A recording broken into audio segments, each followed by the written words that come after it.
warahmatullahi wabarakatuh. Halo, selamat pagi anak-anak.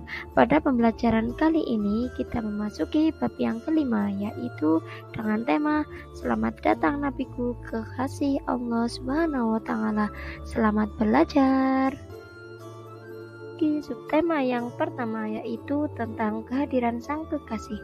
Nabi Muhammad SAW lahir pada hari Senin tanggal 12 Rabiul Awal atau 20 April 571 Masehi. Disebut juga tahun gajah karena pada saat kelahiran Nabi Muhammad SAW terjadi penyerangan pasukan bergajah oleh Raja Abraha yang berasal dari Yaman. Nabi Muhammad SAW dilahirkan dalam keadaan yatim. Ayahnya bernama Abdullah bin Abdul Muttalib wafat saat Nabi berusia 6 bulan di dalam kandungan ibunya, yaitu Siti Aminah.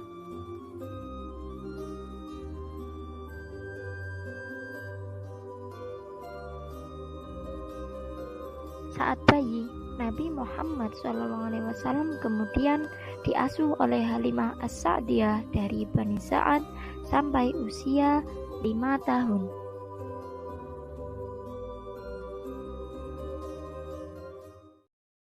Saat Nabi Muhammad SAW memasuki usia 6 tahun, ibunya wafat saat berjalan menuju kota Madinah, tepatnya di kota Abwa.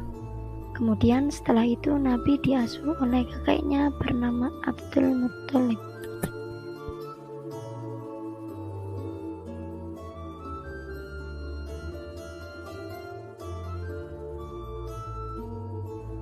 Kakeknya adalah seorang pemuka Quraisy yang sangat disegani. Nabi mendapat perhatian dan kasih sayang yang besar dari kakeknya. Akan tetapi hal tersebut tidaklah berselang lama. Hanya 2 tahun Nabi diasuh oleh kakeknya. Abdul Muttalib meninggal ketika Nabi berusia 8 tahun.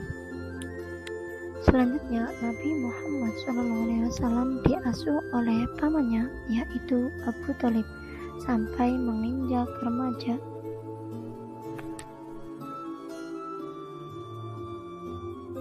Sang paman melihat kecerdasan dan kematangan yang ada pada Nabi.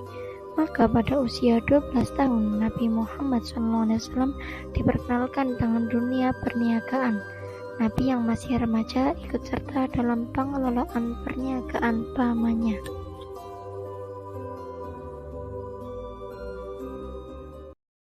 Hampir 3 tahun Nabi mengikuti pamannya untuk menjual barang dagangannya.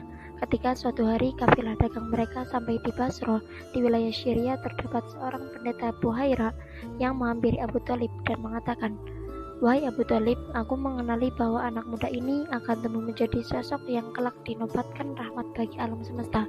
Hal ini sangat jelas tertulis di dalam kitab-kitab kami." Kemudian pendeta itu menyarankan kepada Abu Thalib agar Abu Thalib melindungi Nabi dari orang-orang Yahudi. Menginjak usia 25 tahun, Nabi Muhammad SAW mulai berdagang sendiri. Ketika berdagang, Nabi Muhammad SAW sangatlah jujur. Beliau tak pernah sekalipun membohongi para pembelinya. Selain itu, Nabi juga tak pernah mengambil keuntungan yang terlalu besar.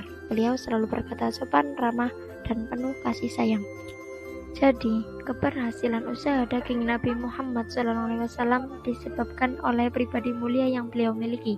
Di antaranya, berpendirian teguh, memiliki etos atau kerja keras yang tinggi, memiliki kejujuran yang luar biasa, amanah, mampu menghadapi cobaan, menyamakan pelayanan terhadap pembeli, memiliki sifat percaya diri, dan menampilkan keramahan dan kesopanan serta kasih sayang kepada siapapun.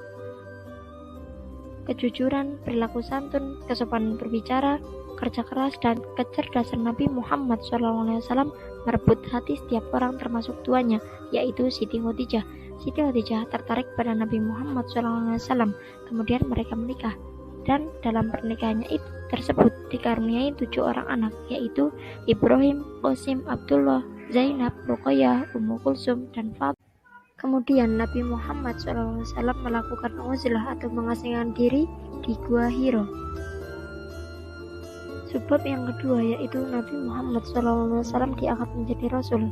Nabi Muhammad SAW merasakan keresahan atas perilaku yang dialami oleh masyarakat Arab yang sudah jauh dari nilai-nilai kebenaran.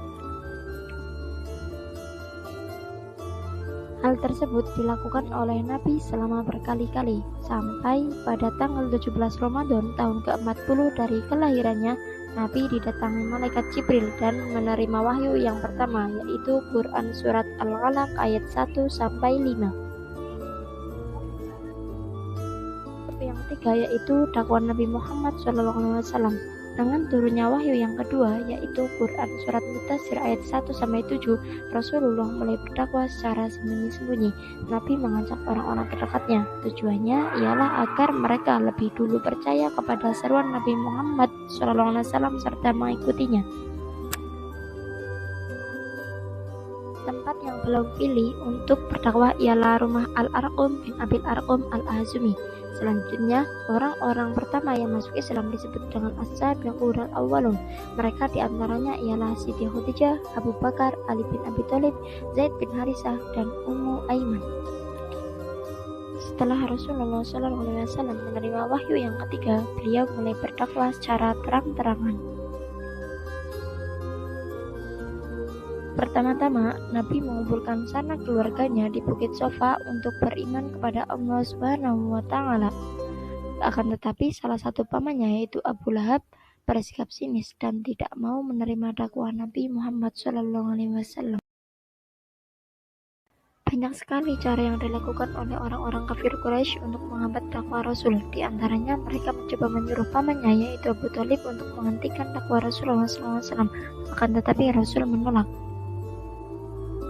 Kegagalan kafir Quraisy untuk menghambat dakwah Rasul menjadikan mereka semakin marah dan emosi. Budak-budak mereka yang masuk Islam dibunuh dan disiksa, dan seluruh pengikut Nabi Muhammad SAW selalu diancam dan diteror agar mereka menolak ajakan Nabi Muhammad SAW.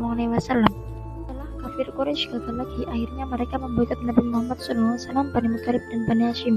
Karena pemboikotan tersebut, umat Islam terkurung di celah-celah kota Makkah atas nama Syi'ib. Pemboikotan berlangsung selama 3 tahun dimulai dari tahun ke-7 kenabian. Isi pemboikotan ditulis di selembar kertas yang berisi, kaum Quraisy tidak akan menikahi dan menerima permintaan menikah dari umat Islam, kaum Quraisy tidak akan melakukan jual beli dengan umat Islam, kaum Quraisy tidak akan berbicara ataupun menengok orang Islam yang sakit, dan kaum Quraisy tidak akan menerima permintaan damai dari orang Islam kecuali menyerahkan Nabi Muhammad SAW untuk dibunuh. Undang-undang pemboikotan digantung di dinding Ka'bah, penulisnya bernama Mansur bin Ikrimah.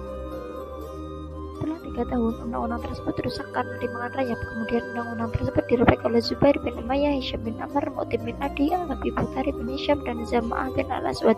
Mereka merasa kasihan dengan siksaan yang dilakukan oleh kaumnya terhadap Bani Hashim dan Bani Muthalib. Sekian pembelajaran kali ini. Allahumma sholli ala sayyidina Muhammad. Semoga kita senantiasa diakui menjadi umat Nabi Muhammad SAW dan kelak mendapatkan syafaatnya di yaumil qiyamah. Amin amin ya mujibas sa'ilin.